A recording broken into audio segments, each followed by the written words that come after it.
em Questão. Oferecimento Espaço Diogo Bittencourt, VIP Estúdio de Beleza.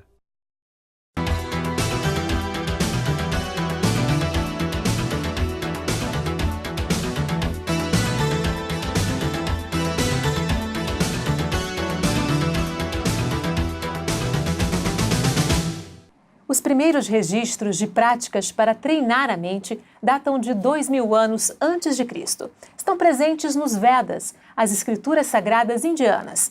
De lá para cá, muita coisa mudou até a criação de um método focado na atenção plena, o Mindfulness, uma forma de meditação que tem sido alvo de várias pesquisas. Muitos desses estudos têm mostrado uma série de benefícios para a saúde, principalmente a redução do estresse. Mindfulness. Esse é o tema em questão no programa de hoje. Nossas convidadas são a psicóloga Kali Alves e a médica Débora Teixeira. Muito bem-vindas, obrigada pela participação. Obrigada pelo convite. Vamos falar um pouquinho sobre essa evolução, né? Desde lá dos tempos milenários indianos até os dias de hoje, um pouquinho, para chegar no Mindfulness.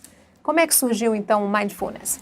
Então, como você já falou, a meditação está presente em diversas culturas, né, em muitas tradições, e as práticas de Mindfulness, elas vêm, então, de uma adaptação, né, de tradições budistas, né, a partir, né, do final da década de 70, que o Jon Kabat-Zinn, um pesquisador, né, da Universidade de Massachusetts, faz essa adaptação, né, de algumas dessas práticas de meditação budistas para um contexto, né, da saúde, um contexto laico, né, então que não envolve nenhuma tradição religiosa, espiritual ou filosófica, e que pode ser, então, utilizado de uma maneira organizada. Ele cria uma modelagem, né, então, que tem início, meio e fim, e que você pode, então, aplicar nesse contexto, né, inicialmente da saúde, mas em outros contextos hoje em dia também é utilizado. O pulo do gato, né, Kali, foi essa questão realmente dele criar parâmetros científicos para analisar os resultados, né? Sim, ele criou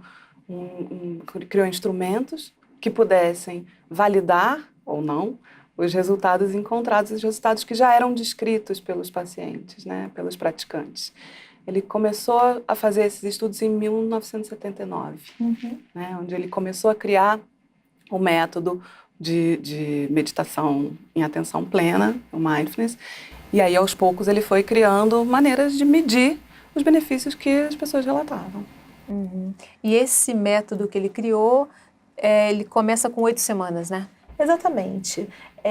Dentro dessa proposta, né, dessa metodologia de Mindfulness para manejo do estresse, ela foi criada, então, com essas práticas de 8 semanas, em que em cada semana é ensinada uma prática em que aquela pessoa se propõe a praticar durante aquela semana e na semana seguinte é avaliado como é que foi e uma nova prática é ensinada. O que é muito interessante sobre Mindfulness é exatamente que existe, claro, um componente teóricos e alguma explicação, mas ela é principalmente baseada na experiência, na vivência. Então é isso que o curso faz, né? Ele ensina aquela pessoa algumas metodologias, algumas técnicas para que ela possa aplicá-las na sua vida diária, no seu dia a dia, para poder, então, desenvolver melhor essa habilidade, né? Vamos explicar, então, o que é exatamente o Mindfulness? Vamos. Mindfulness a proposta do Mindfulness é estar atento ao que acontece no presente. Muitas vezes, a gente vive algo agora, com a cabeça no futuro ou pensando no que já aconteceu no passado. Que é o mais comum, né? Sim. Né? A gente fica tentando projetar o que pode acontecer ou fica buscando em experiências anteriores o que já aconteceu e como é que eu posso lidar com isso. Tem até uma pesquisa, né, de Harvard, né, da Universidade de Harvard, que aponta que em 47% do tempo nós não estamos prestando atenção no que estamos realmente fazendo, né? Exatamente. É o que a gente chama de um modelo do piloto automático. Né? A gente passa a vida, às vezes, correndo de um lado para o outro, sem saber exatamente para onde que a gente está indo, fazendo as coisas apressadamente, comendo a comida rapidamente, às vezes comendo vendo televisão, comendo mexendo no celular. Hoje em dia, com essa tecnologia, a gente fica ainda mais exposto a essas distrações. e às vezes sem perceber o que está se passando com a gente, né? A gente está em casa, está pensando no trabalho, está no trabalho, está pensando em outra coisa. Exatamente. Assim, nunca está ali, né? Exatamente. Às vezes a gente está no trabalho o dia inteiro pensando, eu estou cansada, eu estou com sono, eu quero descansar. E quando chega à noite em casa, fica fritando na cama e não consegue dormir pensando nos problemas. Então a gente nem bem vive uma situação, nem bem vive a outra, nem consegue relaxar. E o estresse vem muito desse processo, né? Da gente não conseguir desapegar das experiências do passado e também relaxar em relação ao futuro que ainda não chegou e está no momento presente, né? Isso é muito resultado também da evolução do nosso próprio cérebro, né? E foi, digamos assim, programado para se proteger de eventuais perigos, né? Sim.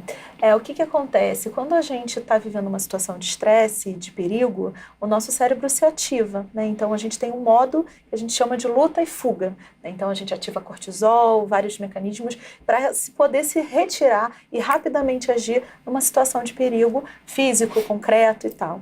No entanto, vários outros momentos em que a gente vive situações que são de conflitos ou questões emocionais nossas, a gente também reage, o nosso cérebro também reage dessa maneira.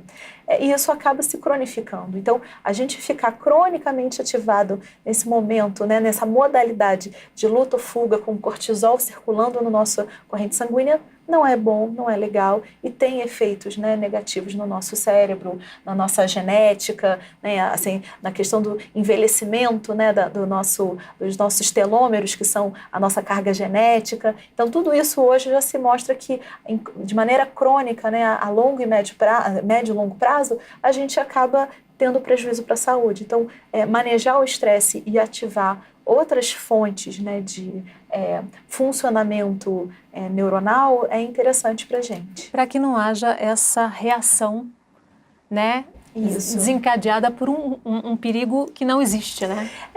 E aí as práticas de mindfulness e de atenção plena ajudam também nesse sentido, da gente estar mais focado no momento presente, com essa intenção, mas também com uma atitude de amabilidade, sem julgamento, né? Podendo abraçar aquela experiência presente sem também julgá-la tanto. Então, isso reduz um pouco dessa reatividade e desse estresse ligado a essas experiências. O curioso é que muitas vezes as pessoas acham que quando a gente vai receber alguma coisa e aceitar isso, a gente vai se tornar passivo, né? Então, muitas vezes as pessoas reativamente falam, não quero, vou ficar passivo, não é isso que eu quero.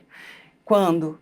Não tem nada a ver com passividade, tem a ver com entrar em contato com aquilo que está acontecendo, né? Quando a gente aceita, a gente pode olhar para aquilo com um pouco mais de objetividade, com um pouco mais de carinho, com um pouco menos de medo e de julgamento, né? Então é essa a proposta de olhar o que está acontecendo nesse momento. O que já aconteceu, já passou, o que está no futuro ainda não chegou. Mindfulness é uma forma de meditação e quando a gente fala de meditação, muitas pessoas acham que aquela pessoa que está meditando, ela está fora do mundo e pelo contrário, né? Está mais atenta do que nunca, né? Isso. Existem vários mitos, né, relacionados a práticas de atenção plena, meditação e mindfulness. A primeira delas é que meditando você ficaria com a sua cabeça vazia e sem pensamentos. E não é isso, né? A nossa mente está sempre produzindo pensamentos. Então, a primeira questão é de você deixar esses pensamentos passarem, né? Não se identificar com eles e não reagir a eles. Abraçá-los e deixá-los seguir. E o segundo é isso que você falou, é se conectar. A gente não está num outro mundo. É muito pelo contrário. As práticas de mindfulness fazem com que você se conecte ainda mais com o seu corpo, né, com a sua respiração e que você consiga perceber o que está se passando dentro de você. Em muitos momentos a gente pode achar que precisa de um lugar perfeito para praticar, né? Então eu preciso estar num lugar isolado, silencioso. Sim, é ótimo quando a gente tem um bom lugar, quando a gente pode fazer mindfulness, fazer meditação num lugar aprazível, num lugar agradável. Mas a gente está no mundo e muitas vezes o que a gente faz é meditar no mundo, com as pessoas falando, com barulhos de obra, com barulhos de trânsito, sem o ar puro de Petrópolis. Então, muitas vezes é o que a gente tem. A ideia é que a gente possa meditar aonde a gente estiver. Vocês aplicam o mindfulness na saúde pública, né? Isso. Vocês têm um projeto de pesquisa lá na UERJ, né? Isso, exatamente. Nós fazemos parte de um programa, né, de pesquisa que envolve o LIPAPS, que é um laboratório interdisciplinar de pesquisa em atenção primária, e o Procriar, que é um programa, né, relacionado também na UERJ a práticas integrativas.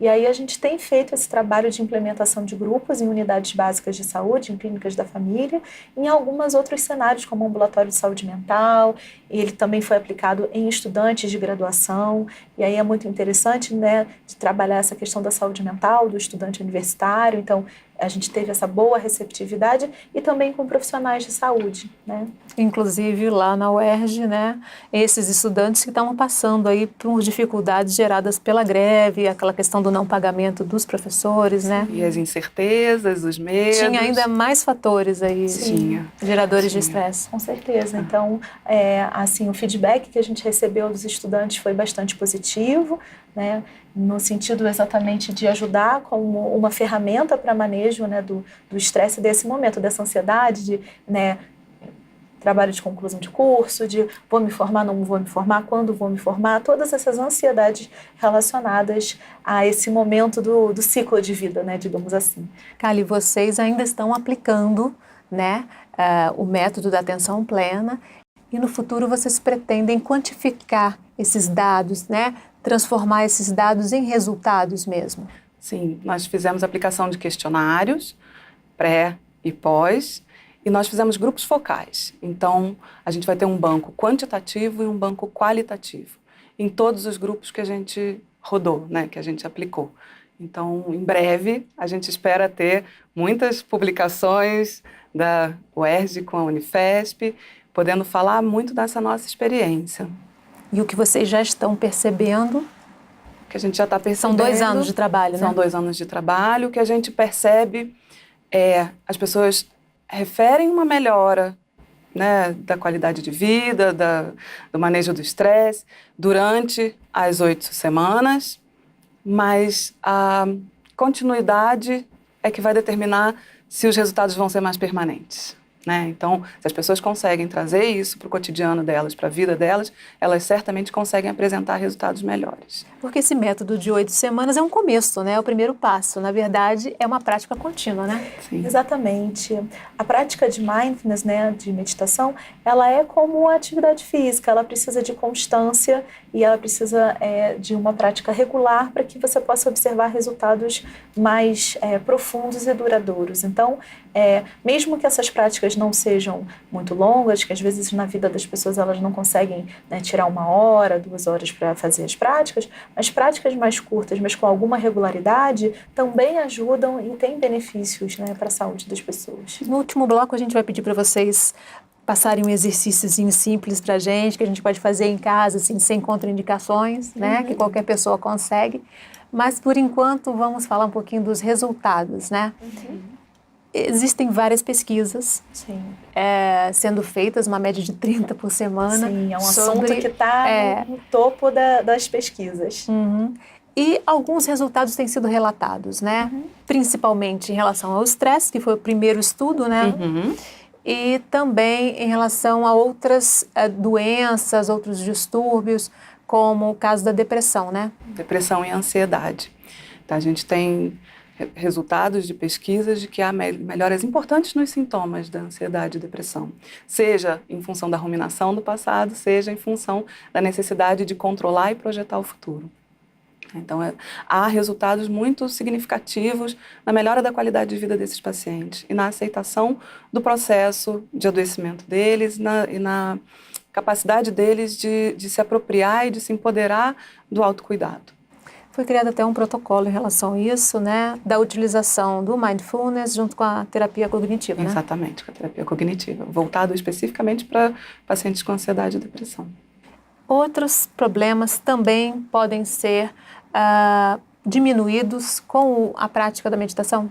Sim, então hoje a gente observa que existem vários protocolos relacionados às práticas de mindfulness. Então você encontra protocolos relacionados ao uso de intervenções de mindfulness para pessoas que têm problemas, por exemplo, com o uso abusivo de álcool e outras drogas. Então você observa que essas pessoas conseguem reduzir o uso e reduzem a recaída. Programas relacionados à questão da alimentação, então para ter uma alimentação mais consciente, quando a pessoa tem compulsão alimentar, e também em outros cenários, né? Para além dos cenários da saúde, você observa práticas de mindfulness sendo aplicadas na educação, no mundo corporativo, em atletas. Então, existem benefícios das práticas relacionados a esses diferentes grupos. Dentro, né, dos grupos que sofrem de doenças crônicas, né, pessoas com doenças crônicas, como fibromialgia, como hipertensão, diabetes, a gente observa melhora, né, dessa questão da percepção de se sentir doente e também no autocuidado dessas pessoas. Então, também tem esse tipo de benefício que a gente observa. É importante mencionar que todo processo de adoecimento ele pode ser agravado a partir dos estressores psicossociais, né, que muitas vezes são estressores que a pessoa não tem governabilidade, né? Então, a violência urbana, a questão financeira, a questão familiar, muitas vezes é uma questão que atravessa muito o processo de adoecimento das pessoas, piorando as dores, piorando a capacidade da pessoa de se cuidar, piorando, né, aumentando a pressão arterial, dificultando o controle do diabetes, dificultando a possibilidade da pessoa fazer atividade física. E quando a gente trabalha, quando ela participa do programa do Mindfulness, ela consegue, a partir do manejo desses estressores, do posicionamento dela com relação a esses estressores, ela consegue melhorar o processo dela de saúde, né? Ou seja, esses estressores vão continuar, mas a atitude dela em relação a isso vai mudar, né? Acho que esse é um dos pontos mais importantes, né? Mindfulness não é uma panaceia que vai resolver todos os problemas. A gente vai continuar tendo estressores no mundo e tendo problemas, mas ele trabalha muito essa nossa habilidade, né, de lidar com essas situações. Mindfulness nos instrumentaliza para lidar com essas situações de uma maneira mais consciente, de uma maneira em que a gente consegue não se identificar tanto com os nossos pensamentos e as nossas reações e, a partir dali, tomar decisões com mais clareza, né, de pensamento e podendo aí lidar melhor com essas situações. E você também pode acompanhar a Fase TV na internet. O endereço está aí na sua tela, youtube.com/fmpfase. Faça sua inscrição e receba os alertas dos novos episódios. Vamos fazer um rápido intervalo. No próximo bloco, a gente continua falando sobre Mindfulness. O Em Questão volta em instantes. Até já!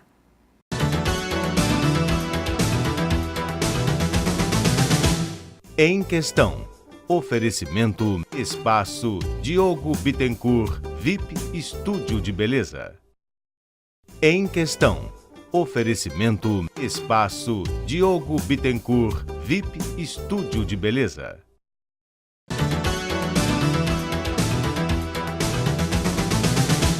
O Em Questão está de volta falando sobre Mindfulness. Nossas convidadas são a psicóloga Kali Alves e a médica Débora Teixeira.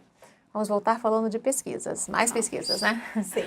Pesquisadores de Harvard, em 2010, neurocientistas fizeram uma pesquisa com um grupo de pessoas, metade que praticavam Mindfulness e o outro grupo que não praticava, né? E eles fizeram, inclusive, ressonâncias magnéticas no cérebro dessas pessoas e constataram que houve, de fato, mudanças no cérebro. Sim. Existe hoje um grande interesse nos estudos de neurociência relacionados às práticas contemplativas, às meditações e práticas de mindfulness. Nesse caso, é interessante porque essa pesquisa mostrou a ativação, né, do córtex pré-frontal, que está relacionado à memória e à nossa capacidade de tomar decisões, e não digamos assim uma desativação, mas um equilíbrio, né, da nossa reatividade, né, e a nossa estrutura cerebral relacionada com o estresse, que seria a amígdala. Então, é muito interessante a gente observar, isso já é um conhecimento consolidado, de que o nosso cérebro ele tem uma neuroplasticidade, ou seja, ele tem uma capacidade de mudar ao longo do tempo. E que as práticas, né, constantes, regulares de mindfulness têm esse potencial, né, de moldar, né, de reorganizar, digamos assim, a nossa estrutura cerebral de uma maneira que a gente fique menos reativo, né, e consiga ter um desempenho melhor, né, tanto acadêmico quanto na nossa vida diária. Está havendo até estudos em relação ao Alzheimer, né? Porque justamente o cérebro de quem pratica meditação tem o crescimento nessa área que ajuda que é como se o cérebro ficasse mais jovem, né? Existe hoje um entendimento de que o estresse crônico e a circulação crônica de cortisol no nosso corpo influencia na questão dos radicais livres e toda uma cascata de questões relacionadas ao envelhecimento. Inclusive cerebral. Inclusive cerebral.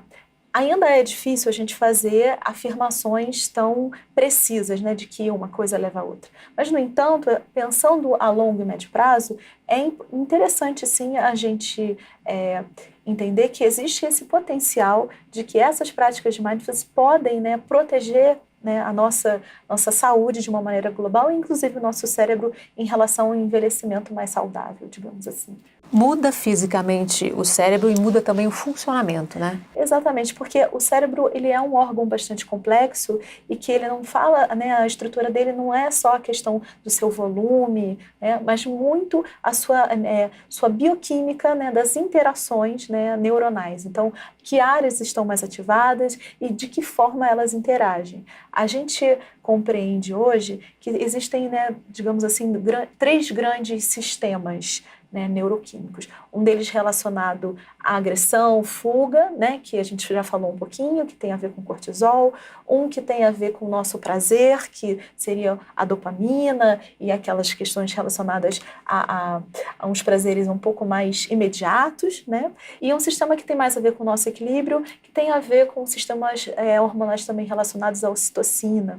E aí a gente percebe que práticas de mindfulness e práticas relacionadas também com a compaixão e a autocompaixão ativam esse sistema e nos ajudam nessas questões relacionadas ao manejo do estresse e à nossa capacidade de reagir a essas situações estressoras. Agora eu queria que vocês dissessem como que o mindfulness entrou na vida de vocês. Bom, comigo foi a partir da pesquisa. Eu não tinha prática pessoal nenhuma.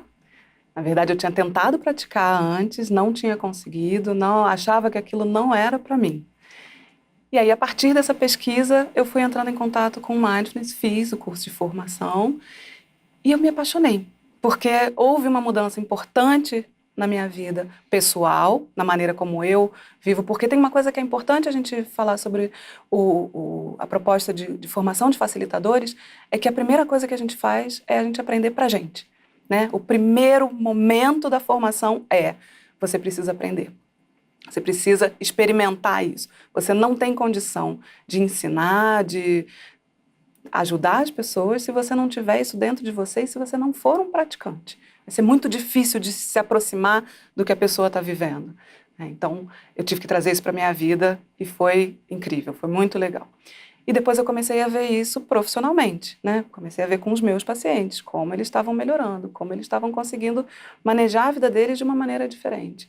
Então, depois vamos estudar resultados, vamos descobrir, né? Mas, para mim, foi a partir da pesquisa. Então, eu já tinha uma prática pessoal de muitos anos e eu sabia que aquilo fazia bem para mim, fazia sentido na minha vida, mas eu não sabia como fazer uma proposta de integração disso com a minha prática como médica. Então, quando surgiu a possibilidade de uma formação da parceria da UERJ com a Unifesp, aquilo ali meio que fechou para mim, né, encaixou totalmente a possibilidade de eu oferecer para os meus pacientes e para os meus colegas e para os meus alunos uma prática que tinha um contexto, então, laico, sem vinculação com nenhuma prática religiosa e que pudesse ser implementado num sistema de saúde. Então, para mim, juntou algo que intuitivamente na minha vida pessoal eu já observava melhoras e aí eu consegui trazer, né, um referencial teórico e também um manejo, né, um protocolo de intervenção que fazia sentido e que era possível de ser replicado. Então, juntou essas duas coisas e está sendo muito legal, né?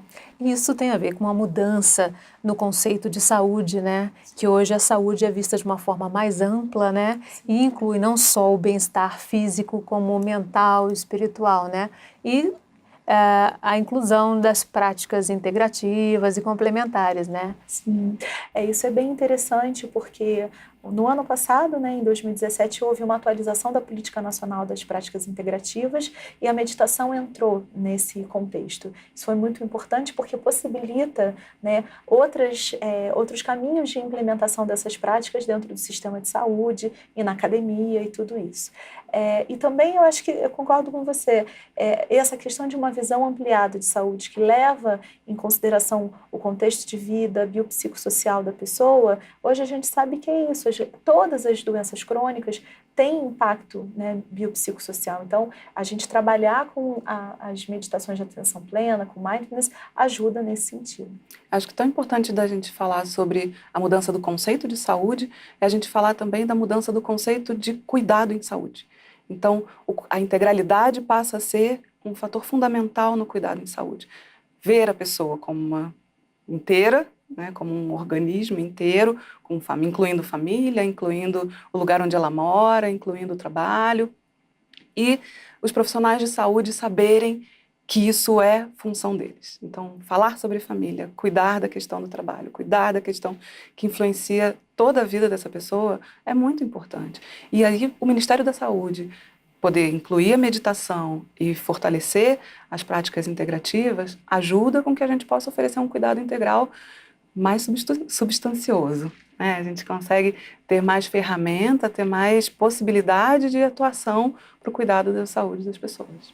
É só para deixar claro também, né, que é um complemento, né, uma prática complementar, né, que isso não abre mão do restante do tratamento, né, vem para agregar, né? Com certeza. Assim, as práticas de mindfulness, elas podem ser ofertadas em cenários, como eu falei, da saúde, da educação, no mundo corporativo, mas principalmente no cenário da saúde, essas pessoas passam por uma avaliação de um profissional de saúde para ver como é que se encaixa, né, a proposta de mindfulness dentro do seu tratamento. A proposta não é abandonar nenhum outro tratamento, né, de saúde e praticar mindfulness de maneira irresponsável também, né? A gente tem esse cuidado de forma que os tratamentos e as terapias possam ser complementares e uma potencializar a outra. Inclusive porque, como qualquer terapia, qualquer tratamento, ele tem indicações e contraindicações. Então, é importante que a pessoa seja avaliada por um profissional de saúde e para poder saber se ela tem indicação de fazer mindfulness, ela vai poder se beneficiar. Porque, acima de tudo, se a gente oferece alguma coisa e a pessoa não se beneficia, ela pode perder um pouco da confiança no tratamento, ela pode se desmotivar de se tratar. Então, é importante que a gente possa fazer oferecer tratamentos que são indicados para aquela pessoa, para que ela possa ver benefício e possa conseguir cuidar de si mesma, cuidar da família e cuidar do trabalho. Você falou de contraindicação. Existem contraindicações, então?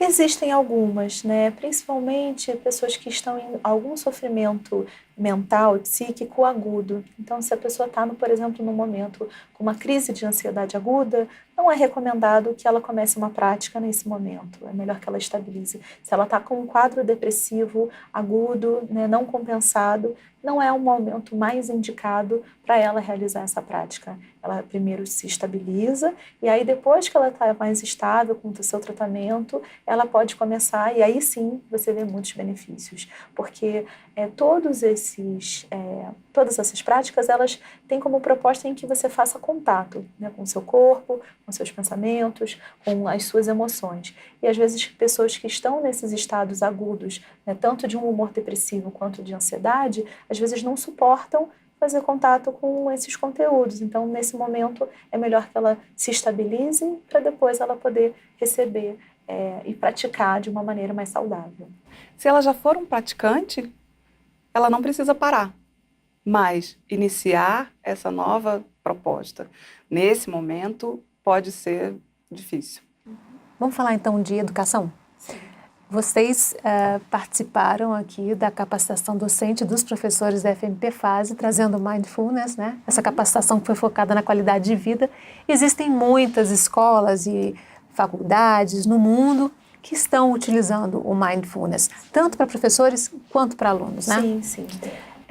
Primeiro porque existe essa questão, né, tanto do burnout, do estresse relacionado ao trabalho dos docentes e também o estresse da vida acadêmica dos alunos. Então, mindfulness inicialmente tem esse componente, né, de ajudar essas pessoas a lidarem com o seu estresse cotidiano, tanto, né, do professor quanto do aluno. Mas tem também as questões relacionadas ao desempenho acadêmico, né, Cláudia? Sim, mindfulness pode ajudar os alunos a melhorar o foco, a melhorar a atenção. A gente já sabe, a partir das pesquisas em neurociências, que melhora a memória, pode melhorar a memória. Então, sim, a gente pode ter uma melhora acadêmica importante. Melhora o desempenho do professor e do aluno, mas também melhora a qualidade de vida como um todo, né? Sim, exatamente. Quando você consegue não se identificar tanto com fatores estressores, aquela atividade é desempenhada com mais leveza, com mais tranquilidade, com mais foco, como a Kelly tinha mencionado. Então, digamos assim, a maneira como você se engaja naquela atividade te leva para um lugar, né, que é mais tranquilo, mais leve, então você consegue ter um desempenho melhor. Então é importante a gente observar que as práticas de mindfulness, elas tanto ajudam a lidar com a questão do estresse, né, do dia a dia, da vida acadêmica, tanto do estudante quanto do professor, né, no estresse relacionado ao seu trabalho, quanto também melhora o foco. Quando a gente se engaja numa atividade com mais leveza, com menos julgamento, de uma maneira mais gentil com a gente mesmo, a gente também consegue, de alguma maneira, ter um desempenho mais adequado, melhor naquele sentido. Então, porque a gente tira a carga, né, de todo aquele estresse que poderia estar relacionado a um estudo, a uma avaliação de desempenho, tudo isso fica mais leve e aí você consegue ter um desempenho melhor. Eu li uma questão sobre isso de um atleta, né? Porque os atletas de alto rendimento também estão aplicando muito, que no momento em que ele está lá na competição, se ele não pensar no final e pensar naquele momento, ele vai fazer certo. Sim. Porque muitas vezes ele erra ali porque está pensando no final, né? Exatamente. Muitas vezes eles se lesionam porque estão pensando no final e não estão pensando no movimento que eles estão fazendo agora. A gente também percebe uma melhora na empatia, na relação das pessoas com o outro. E isso faz com que o mundo acadêmico fique melhor, a relação com os professores, dos professores com os alunos e dos alunos com os professores fique melhor, e a relação entre os pares fique melhor. Então, a competitividade pode ser suavizada, a relação de uso das pessoas pode ser suavizada. A questão da empatia é muito importante no mundo acadêmico e no mundo da saúde. Então, a gente vê uma melhora importante na relação profissional de saúde-paciente. O paciente se sente mais visto, ele percebe que ele tem a atenção do profissional pelo período que ele precisa, mesmo que o profissional diga para ele, hoje eu só tenho 5 minutos, mas esses 5 minutos são seus. E o paciente consegue falar o que ele precisa, ele consegue ter uma objetividade na resolução do problema dele. Exatamente, porque se a gente vai pensar sobre as nossas habilidades sociais, elas começam quando a gente presta atenção no outro. E muitas vezes, quando a gente está desatento, a gente nem está escutando a pessoa, a gente está só esperando a nossa pausa para poder falar. Então, com as práticas de mindfulness, quando a gente está mais presente, a gente consegue dar uma atenção de melhor qualidade para aquela pessoa. E isso já é um primeiro passo para melhorar as nossas habilidades sociais, né? Não quer dizer que vai resolver todas as nossas dificuldades, mas ela já é um primeiro passo da onde a gente sai de uma maneira melhor. Pode ser aplicado, inclusive, com crianças, né? Nós já conhecemos algumas experiências no mundo, né, sobre a aplicação de mindfulness com crianças na idade escolar, e elas são muito interessantes, porque elas, como o mindfulness é uma experiência a ser vivida, ela pode ser adequada para vários cenários, né? Ela não precisa de tanta explicação teórica. Então, as crianças, elas têm também o seu engajamento e as suas possibilidades de prática, e isso traz também ambientes com mais tranquilidade, com mais atenção e redução do bullying, né? Então, os estudos que a gente observou, principalmente de uma experiência nacional da Espanha, que é muito interessante, mostram esse potencial. Na minha pesquisa, eu li uma frase que eu achei excelente, né? É comum a gente pedir para as crianças prestarem atenção, mas a gente não ensina como, né? Exatamente. Essa é uma questão, né? O nosso mundo cheio de estímulos, né? Cheio de estímulos para as crianças, se a gente não as ajuda a estarem presentes e prestarem atenção, a gente fica só repetindo, prestem atenção, fiquem quietos, mas a gente não ajuda as crianças a se aquietarem, né? Não ajuda as crianças a lidarem com o seu próprio barulho interno, com o seu silêncio e com a atenção. Muitas aprenderem, né? Como desenvolver isso, né? Essa habilidade, né? Muitas vezes o que a gente faz é o extremo oposto. A gente fala para as crianças, pode falar, enquanto a gente está mexendo no computador, enquanto a gente está mexendo no celular, enquanto a gente está fazendo outras várias coisas. Então, justamente a gente dá o exemplo contrário. Com elas, normalmente, a base do trabalho é a respiração, né? Sim, é um trabalho, né, mais simplificado, com períodos mais curtos de práticas e que trabalham muito a questão da respiração. Como aquilo que a gente chama de âncoras da atenção, que são os gatilhos que a gente usa para que a nossa atenção possa retornar, são o nosso corpo e a nossa respiração, eles são muito fáceis das crianças entenderem, porque as crianças elas são corporais, elas estão no corpo, elas são ativas. E a respiração, né, todos nós respiramos, então essas estratégias funcionam bem com as crianças. Ok, se você perdeu um pedacinho do programa ou quer compartilhar o episódio, passa lá no youtube.com/fmpfase. Vamos fazer mais um rápido intervalo. No próximo bloco, a gente continua falando sobre mindfulness. O Em Questão volta em instantes. Até já!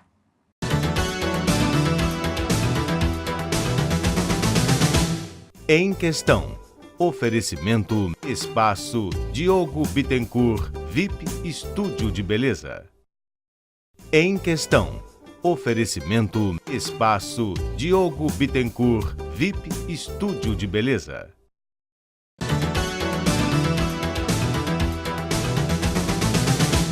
O Em Questão está de volta falando sobre mindfulness.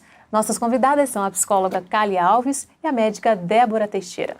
O criador do método, ele disse que a gente é facilmente seduzido pelos nossos pensamentos e emoções e não dá valor a uma coisa muito importante que é a consciência, né? Sim, é muito interessante porque muitas vezes a gente se identifica tanto com os nossos pensamentos que a gente passa a acreditar que eles são uma realidade. E muitas vezes eles são uma produção daquilo que a gente está ali experimentando, mas eles não são a experiência em si. Então, as práticas de mindfulness, elas nos ajudam a observar os pensamentos, eles vão continuar aparecendo, mas que a gente não precisa ir embora com eles. A gente pode retomar a nossa atenção e voltar para o nosso corpo e para a nossa respiração.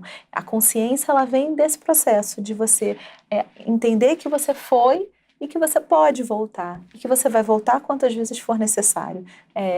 Esse é um processo que você vai aprimorando com o tempo e que vai desenvolvendo mais a sua consciência. Sim, as emoções muitas vezes dominam as pessoas. Então as pessoas falam, eu sou emotiva, eu sou acelerada, eu sou nervosa. Essa pessoa está emotiva, ela está acelerada, ela está nervosa. Pode ser que a maneira como ela reage seja uma maneira sempre muito parecida. Mas cada momento em que a gente tem uma experiência é um momento diferente. Cada respiração que a gente tem é uma respiração diferente. A gente não está igual em momento nenhum, né? Mais um segundo passou e nós estamos diferentes. Tomar consciência de que as experiências não são iguais, que nós não somos iguais e que a gente pode mudar a maneira como a gente reage a algo que acontece com a gente é um dos grandes benefícios de tomar consciência. Inclusive pode mudar o padrão de pensamento, né? Uhum. Quando você toma consciência do seu padrão, você pode, então, ter uma precisão para você poder se mover para essa mudança. Então, às vezes a gente fica, né, a gente chama dessa questão da ruminação, a gente fica com alguma coisa ali que é como se fosse uma vozinha o dia inteiro, né, nos falando, estão com um problema, tem um problema. A gente muitas vezes não fez nada objetivo para resolver a situação, a gente ainda não conseguiu tomar consciência dela, mas aquela situação está ali, nos gastando energia, causando tensão no corpo. Quando a gente para e presta atenção no que está se passando conosco, a gente pode ter esse primeiro passo. Eu estou tenso, eu estou com medo, esse pensamento está presente. O que eu vou fazer agora que eu sei que essas coisas estão se passando comigo? Então, mudar o padrão de pensamento vem a partir dessa tomada de consciência, né? A gente pode se mover para as mudanças quando a gente toma consciência de onde a gente está. E normalmente a consequência com a prática contínua é um padrão mais positivo, né? Menos aquela conversa negativa e um padrão mais positivo, né? Exatamente no sentido da gente conseguir não julgar tanto as nossas experiências. Então, a gente consegue aí ter um pouquinho mais de leveza. Sim, o julgamento ele não é algo ruim em si, por si só, né? A gente tem, na nossa experiência como humanos, a gente só chegou até aqui porque a gente teve julgamento do que é perigo e do que é bom. Mas o julgamento, o tempo todo, o pré-julgamento, ele pode fazer com que a gente fique muito reativo e funcione naquele piloto automático que a gente tinha falado. Então, quando a gente toma consciência, quando a gente se apropria da experiência, a gente pode mudar isso tudo, a gente pode perceber que a gente tem possibilidade de tomada de decisão. Muitas vezes a gente tem a sensação de que a gente está sendo levado por algo, que a gente está à mercê do que acontece com a gente. Sim, coisas acontecem com a gente, mas a gente pode decidir o que fazer com o que acontece com a gente. Esse julgamento é normalmente, nessa mente mais turbulenta, acelerada, é um julgamento mais negativo, né? Que percebe mais o perigo do que as oportunidades, né? Sim, isso é um padrão muito primário do ser humano, né? Volto a dizer, foi assim que a gente sobreviveu até aqui. É assim que a gente sobrevive quando a gente está na rua e identifica um lugar que a gente fala, acho melhor não passar por ali. Mas a tendência que a gente tem é de perceber o que é mais negativo em função dessa característica de sobrevivência. Quando a gente começa a prestar atenção no que está acontecendo, a tomar consciência da experiência atual, a gente pode mudar isso. A gente já não precisa mais lutar contra mamute, né? Os nossos leões diários são outros. E a gente pode lutar contra eles de outras formas. Ou quando você está lá na tua casa com a tua família, relaxar realmente, né? E curtir aquele momento, não tem mamute, né? Exatamente. Vamos partir então para o exercício, para falar o que as pessoas podem fazer de forma simples em casa, no cotidiano, para mudar um pouquinho essa forma? Vamos. Então, a primeira coisa que a gente precisa dizer é que tem práticas e práticas. Tem práticas formais, que são essas de quando a gente senta para meditar, e tem as práticas informais, que é o que a gente chama de mindfulness do dia a dia, mindfulness do cotidiano, que é a gente tentar fazer o que a gente já faz normalmente, só que com mais atenção. Então, normalmente a gente come de que maneira?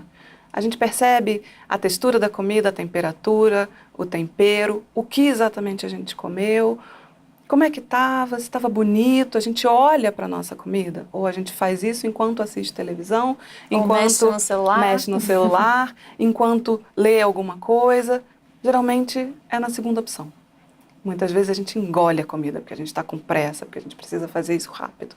Quando a gente presta atenção no que a gente está comendo, a gente consegue sentir sabores que a gente há muito tempo não sentia. Então, de repente, a comida fala, nossa, de repente a comida ficou melhor.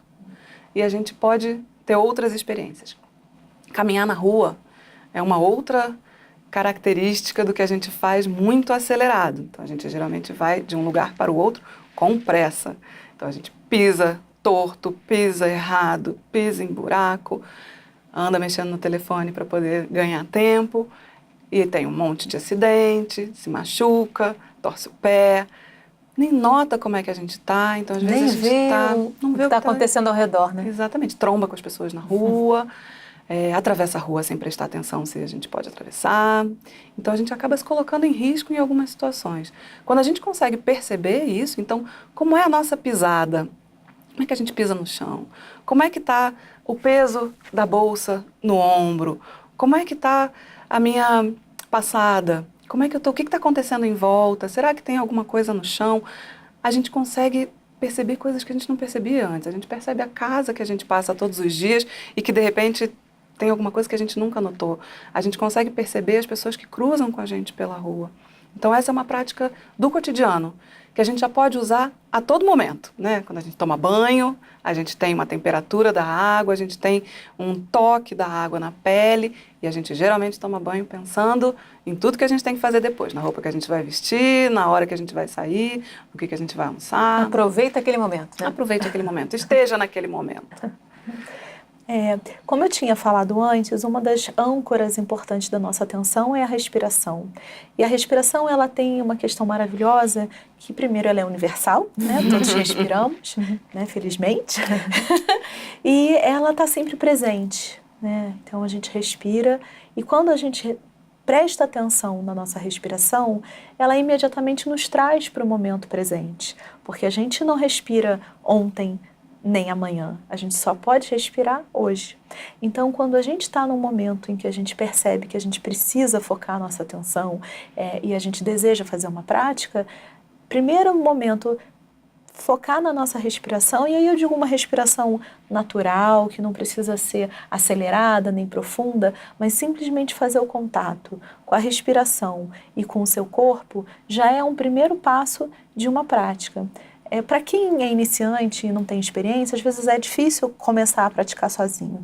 Existem, né, disponíveis na internet alguns vídeos e áudios instrucionais que podem ajudar nesse processo. Mas essa talvez seja a primeira proposta, de em algum momento sentar e prestar atenção na respiração. E a partir dali prestar atenção de como o corpo reage, o que está se passando dentro de mim, com os meus pensamentos e com as minhas emoções. Esse talvez seja o primeiro ponto, o primeiro passo para uma prática de mindfulness. O que vocês imaginam para o futuro de práticas como essa? Eu imagino que a gente vá ainda avançar em outros métodos, em outras intervenções, para que muitas pessoas possam praticar, a gente possa ter cada vez mais informações sobre isso e assim poder avançar nas técnicas, nas práticas formativas. Eu acho que a gente tem um futuro otimista no sentido de que mindfulness é um conjunto, né, de práticas bastante acessíveis, né? A nossa experiência é que não tem um impacto tão grande a questão, por exemplo, da educação, números de anos de educação formal ou uma prática anterior, porque exatamente é uma vivência, então qualquer pessoa que tenha abertura, né, para experimentar pode se beneficiar. E eu acredito que a gente vai ainda ter mais interesse nesse sentido, né? No sentido de ter mais recursos por aplicativos, pela internet, outros cenários tendo esse interesse. Então, eu acredito que a gente vai ter bastante ainda crescimento das práticas de mindfulness no Brasil. O que eu acho que é importante frisar só é que algumas vezes as pessoas procuram soluções mágicas.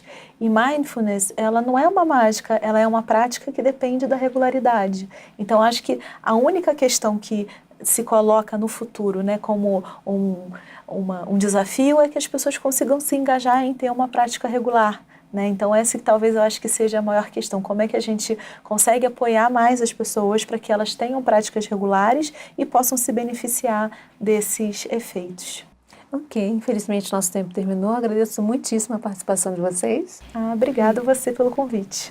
E a gente tem um encontro marcado no próximo Em Questão, espero vocês, até lá!